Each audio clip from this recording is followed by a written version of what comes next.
Moscou a annoncé son retrait de Kherson. Même s'il s'agit d'un revers majeur pour les forces russes, Kiev accueille l'annonce avec extrême prudence. Aux États-Unis, les républicains semblent bien placés pour l'emporter dans ces élections de mi-mandat. Les démocrates résistent mieux que prévu. La liste des joueurs français sélectionnés pour la Coupe du monde de football au Qatar a été dévoilée ce mercredi par Didier Deschamps. La Russie a annoncé mercredi le retrait de ses forces de Kherson, la capitale de cette région du sud de l'Ukraine annexée par Moscou. Ce repli, décidé après la contre-offensive des forces ukrainiennes, sonne comme une cinglante défaite pour Moscou dans la région. Mais Kiev préfère rester prudent. L'ennemi ne nous fait pas de cadeaux et ne manifeste pas de gestes de bonne volonté. Nous devons tout gagner. Et quand on se bat, l'ennemi résiste, ce qui entraîne toujours la mort de nos héros.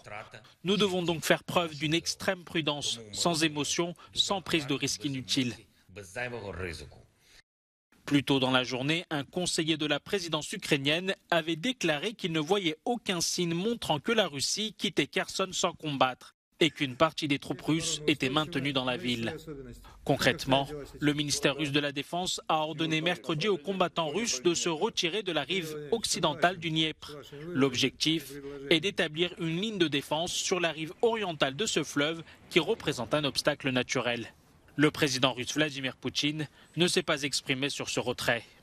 À l'image de Kiev, le président américain aussi adopte une position prudente. Premièrement, ce retrait est la preuve que la Russie et son armée rencontrent de vrais problèmes. Et deuxièmement, cela donnera du temps à tout le monde pour recalibrer leur position pendant la période hivernale. L'armée ukrainienne avance mais reste sur ses gardes. Elle est convaincue que les forces russes ont très certainement laissé derrière elles des mines et des pièges. Aux États-Unis, les républicains devraient prendre le contrôle de la Chambre des représentants, mais la déferlante rouge tant attendue n'a pas eu lieu. Certains résultats n'étaient toujours pas tombés dans certains États décisifs plusieurs heures après la fermeture des bureaux de vote. Mais une chose est sûre, les démocrates ont incontestablement mieux résisté que prévu. Ces élections de mi-mandat confirment aussi et surtout une profonde polarisation de la société américaine. Ces élections ont été beaucoup plus serrées que nous le pensions, explique Natasha Lindstadt, chercheuse en sciences politiques. Nous voyons aussi à quel point le pays est complètement divisé. Il est plus polarisé que jamais. Donc je pense que nous allons voir un taux de participation record en 2024. Et je pense que nous sommes à un véritable carrefour ici à propos de la démocratie américaine parce que nous avons encore des candidats qui ont nié le résultat de 2020 dans leur campagne. Nous devons voir l'issue de ce scrutin car il est vraiment important que nous ayons des élections libres et équitables et que les gens acceptent ces résultats. Bilan en demi-teinte donc pour Donald Trump qui comptait sur une victoire éclatante de son parti pour se lancer dans la course à la présidentielle de 2024. Et ainsi couper l'herbe sous le pied de potentiels rivaux à l'investiture républicaine, notamment Ron DeSantis, réélu triomphalement gouverneur en Floride. La situation des 234 migrants à bord du navire de sauvetage Ocean Viking inquiète. Après avoir vu l'Italie refuser toutes ses demandes de débarquement, le navire de l'association SOS Méditerranée a demandé l'assistance de la France. Dans un communiqué, la Commission européenne a demandé le débarquement immédiat des naufragés dans le lieu sûr le plus proche et rappelé aux États membres l'obligation légale de sauver les vies humaines en mer. Paris, qui n'a pas encore confirmé cet accueil, a condamné un comportement inacceptable de Rome, l'appelant à respecter ses engagements européens. Ce mardi, le navire Rise Above avait lui bien pu débarquer ses 89 passagers en Calabre. Et les 212 migrants restés dans un premier temps à bord du Géo Barents ont aussi finalement pu débarquer à Catane. En revanche, 35 naufragés restent bloqués sur le Humanity One, également amarré dans le port de Catane.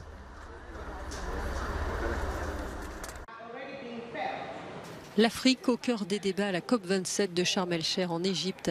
Le continent a l'empreinte carbone la plus faible de tous, seulement 3% des émissions mondiales de CO2. Et pourtant, il paye un très lourd tribut au réchauffement. Les ONG soulignent que des millions d'Africains vont être contraints de se déplacer face à la chute des récoltes agricoles ou encore à la baisse des ressources de la pêche. Je viens du Mozambique où 60% de la population vit le long de la côte. Et nous avons des cyclones chaque année de plus en plus intenses. J'ai vu des communautés 3 ans après le cyclone Idai en 2019 qui essayent toujours de s'en remettre. Les investissements nécessaires pour l'Afrique sont immenses, notamment dans le domaine de l'eau ou encore de la protection des côtes. Selon une étude de la Société financière internationale, seuls 2% du secteur privé investit dans les progrès pour l'adaptation. Pour les 20 prochaines années, on a besoin d'environ 100 milliards de dollars d'investissement en Afrique pour l'adaptation. Ça, c'est le potentiel, également c'est ce qui aiderait à mettre fin à un certain nombre de défis.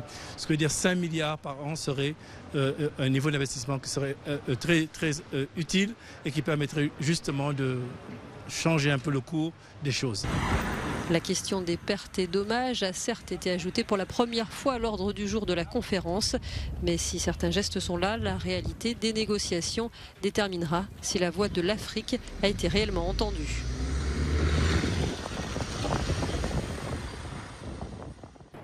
La Commission européenne a mis sur la table un pacte de stabilité et de croissance révisé. Si les principaux objectifs en matière de dette à 60% du PIB et de déficit à 3% restent les mêmes pour tous, comme le prévoit le traité, il est proposé d'accorder une plus grande souplesse aux pays très endettés en leur octroyant jusqu'à 7 ans pour réduire leurs dettes. Il y a une marge de manœuvre budgétaire possible pour les États membres, y compris pour les États membres avec une dette élevée qui négocient un parcours plus long de réduction progressive de leurs dettes.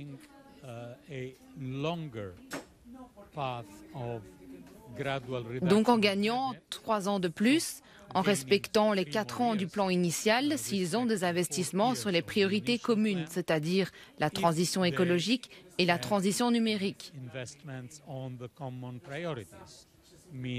Je pense qu'il y aura une discussion entre les États membres sur la défense et sur la possibilité d'ajouter ces investissements.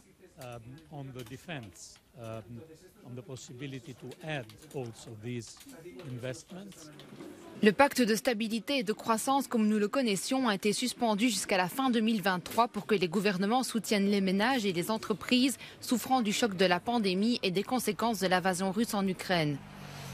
Pour la Commission européenne, il n'est pas réaliste de penser que des pays comme la Grèce ou l'Italie, dont la dette dépasse 150% du PIB, puissent atteindre l'objectif antérieur en 20 ans. Pour s'assurer que les engagements pris soient respectés, la Commission européenne propose un nouvel outil qui permettra d'appliquer des sanctions financières aux États membres plus rapidement qu'avant. Je vois un terrain d'entente qui est la prise de conscience que nous avons besoin de voies plus progressives et différenciées pour réduire la dette. Et nous avons besoin de marges budgétaires pour des investissements. C'est reconnu de tout le monde. Évidemment, le diable se cache dans les détails. Cette proposition va à présent faire l'objet d'une première discussion entre les ministres des Finances en décembre, mais celle-ci ne sera pas facile. D'après une source européenne, les nouvelles règles ne devraient pas être adoptées avant juin, mais dans tous les cas, il existe un large consensus qu'il est dans l'intérêt de la zone euro d'éviter une longue impasse, car la pression du marché extérieur est imprévisible.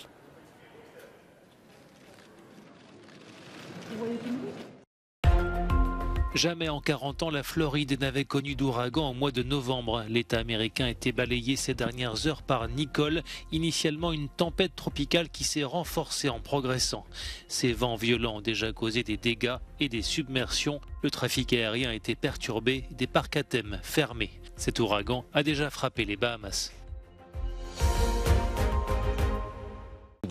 Elle était attendue, la liste des joueurs français convoqués pour le mondial de football 2022 au Qatar a été dévoilée ce mercredi par Didier Deschamps. Le ballon d'or, Karim Benzema fait sans surprise partie de la liste et pourrait être aligné avec Olivier Giroud, 36 ans, qui participe à son 3e mondial. Une cohabitation entre les deux joueurs longtemps évitée.